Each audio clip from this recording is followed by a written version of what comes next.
Hello मेरे प्यारे बच्चों, ट्रांसलेशन सीरीज के पार्ट 8 में आप सबका स्वागत है। बच्चों, इस वीडियो में आज हम पढ़ेंगे यूज ऑफ ईजेमआर का प्रयोग करके कैसे हम हिंदी वाले सेंटेंस को इंग्लिश में ट्रांसलेट करते हैं। इसको बच्चों इस वीडियो में हम आज सीखेंगे। तो बच्चों देखिए, ईजेमआर जो है ये एक तरह से हेल्पिंग वर्ब है जो मेन वर्ब से पहले आते हैं। लेकिन बच्चों ये जो हम ट्रांसलेट वाला जो सेंटेंस आपको सिखा रहे हैं इसमें वर्ब नहीं दिया रहेगा प्यारे बच्चों।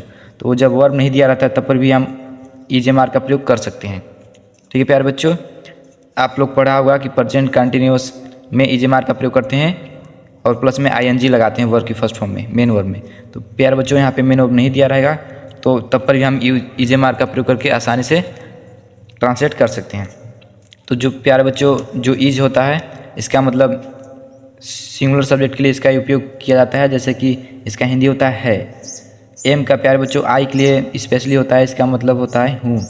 और आर का प्यारे बच्चों है, जैसे बहुत लोग या प्लूरल सब्जेक्ट के लिए हम लोग आर का प्रयोग करते हैं। देखिए हम लिख दिए हैं कि ही सी इट तथा एक वचन कर्ता के साथ इज का प्रयोग करते हैं तथा आई के साथ स्पेशली एम आता है। वी यू दे तथा बहुवचन कर्ता यानी प्लूरल सब्जेक्ट के साथ आर का प्रयोग करते हैं। तो प्यारे बच्चों चलिए आइए हम लोग सेंटेंस बनाते हैं। एग्जाम्पल पे है, फर्स्ट है रामू एक लड़का है। यहाँ पे देखिए प्यारे बच्चों इसमें सब्जेक्ट दिया है और यहाँ पे हेल्पिंग वर्ब हमको ईजेमआर का प्रयोग करना है और इसमें कोई कार्य हो नहीं रहा है तो ये विदाउट टेंस के रूल से बनेगा। तो ये इस रूल से बना है बस ईजेमआर का प्रयोग करके। तो चलिए बनाते हैं कैसे बनेगा प्यारे बच्चों। पहले सबसे पहले क्या लिखेंगे, सब्जेक्ट। क्या लिखेंगे प्यारे बच्चों, इसमें सब इसका जो स्ट्रक्चर बनेगा सबसे पहले प्यारे बच्चों सब्जेक्ट बनेगा, सेकेंड नंबर पे हेल्पिंग वर्ब बनेगा प्यारे बच्चों, और थर्ड नंबर पे नाउन नाउन आता है। नाउन या एडजेक्टिव आता है प्यारे बच्चों, जैसे कि रामू एक लड़का है, यह एक तरह से नाउन शब्द है। तो चलिए बनाते हैं। तो रामू का रामू सब्जेक्ट हो जाएगा प्यारे बच्चों, रामू। अब देखिए रामू एक वचन है, सिंगुलर पर्सन है, तो उसके लिए क्या आएगा प्यारे बच्चों, इज का प्रयोग करेंगे क्योंकि एक वचन करता है। तो रामू इज एक लड़का का बॉय। बहुत सिंपल प्यारे बच्चों, बहुत सिंपल है। ठीक, मैं एक विद्यार्थी हूँ। तो सबसे पहले क्या लिखेंगे, सब्जेक्ट आई के साथ क्या लगता है प्यारे बच्चों, एम। आपको एकदम याद ही कर लेना है कि आई के साथ एम लगता है। आई एम अ स्टूडेंट बन जाएगा सिंपल प्यारे बच्चों। हम नौकर नहीं हैं, तो इसमें नेगेटिव सेंटेंस आता है। तो नेगेटिव सेंटेंस का जब बनाते हैं तो हेल्पिंग वर्ब के बाद नोट लिखते हैं प्यारे बच्चों। तो चलिए बनाते हैं। सबसे पहले सब्जेक्ट वी हो जाएगा, वी जो मेरा सब्जेक्ट हो एक तरह से प्लूरल सब्जेक्ट है, इसके साथ हम लोग प्रयोग करते हैं आर, वी आर। अब इसके बाद हेल्पिंग वर्ब के बाद बच्चों नोट लगाएंगे नहीं के लिए, वी आर नोट सर्वेंट। नौकर का क्या होता है बच्चों, सर्वेंट होता है, servant. We are not servant. ठीक है प्यारे बच्चों, नौकर के लिए क्या होता है, सर्वेंट्स होता है। वह मूर्ख नहीं है, वह मूर्ख नहीं है। यहाँ पे एक सेंटेंस है प्यारे बच्चों इसमें जिसमें नेगेटिव सेंटेंस है। चलिए बनाते हैं। सबसे पहले सब्जेक्ट वह का ही होता है प्यारे बच्चों, इसके साथ इज का हम लोग प्रयोग करते हैं, ही इज। इसके बाद नोट के लिए नहीं के लिए नोट लगाएंगे, ही इज नोट। अब प्यारे बच्चों मूर्ख का होता है फूल, तो लिखेंगे अ फूल। ठीक है प्यारे बच्चों, तो इज नॉट अ फूल, वो मूर्ख नहीं है। क्या रमेश गरीब है। अब यहाँ पे देखिएगा प्यारे बच्चों नीचे दो सेंटेंस और है।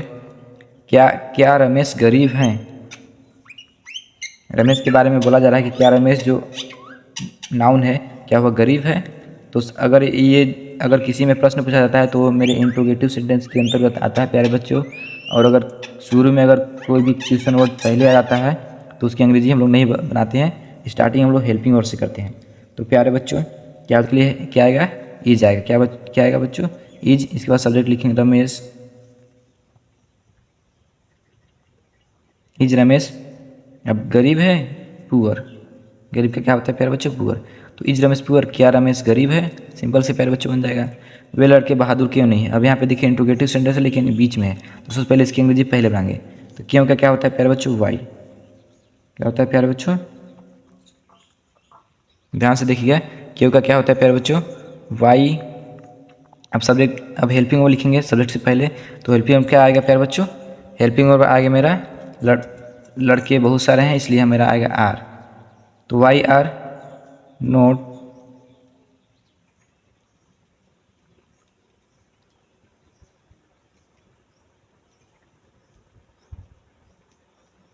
बच्चों देखिए यहाँ पे होता क्या है कि हम लोग जैसे कि नेगेटिव सेंटेंस में इज के बाद जस्ट नोट लगाते हैं, तो इसमें हेल्पिंग वर्ब के बाद जस्ट नोट नहीं लगाना है प्यारे बच्चों। आपको इतना ही ध्यान देना है कि हेल्पिंग वर्ब के बाद आपको जस्ट नोट नहीं लगाना है, सब्जेक्ट लिखने के बाद नोट आता है। तो सब्जेक्ट यहाँ पे क्या हो जाएगा,